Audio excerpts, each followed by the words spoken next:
জমিতে চাষ করে সোনার ফসল ফলায় কৃষকরা, সেই ফসলে স্বপ্ন বোনে তারা, কিন্তু সেই চাষের জমিতেও নজর পড়েছে দালালদের।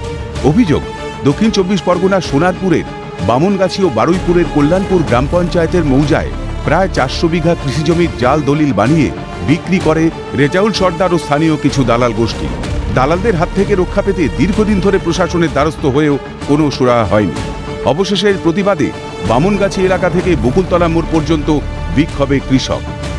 আমরা বহু জায়গা গেছি, আগে ভাঙচুর করেছি রেজাউল সর্দারের যে স্বর্ণভূমি প্রজেক্ট ভাঙচুর করেছি।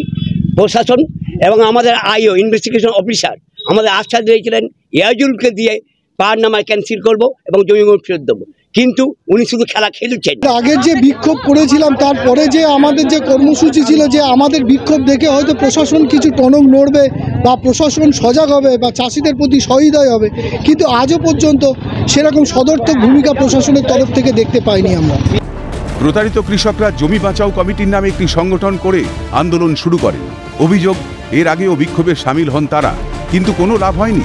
প্রশাসনের দিকে উঠছে আঙুল, ভবিষ্যতে বড়সড় আন্দোলনের হুঁশিয়ারি। প্রশাসন সেরকম কোনো সদর্থক ভূমি নেয়নি এবং প্রশাসন এ ব্যাপারে তৎপর না।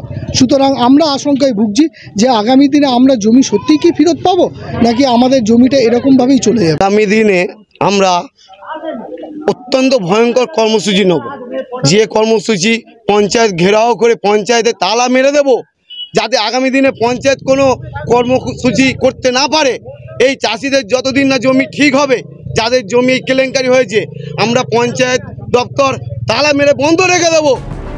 যে জমিতে সোনার ফসল ফলে সেই জমিতেও দালালদের থাবা। দালালদের অত্যাচারে অতিষ্ঠ সাধারণ মানুষ। কবে মিলবে দালাল চক্র থেকে মুক্তি? তমাল সরকারের রিপোর্ট, ক্যালকাটা নিউজ।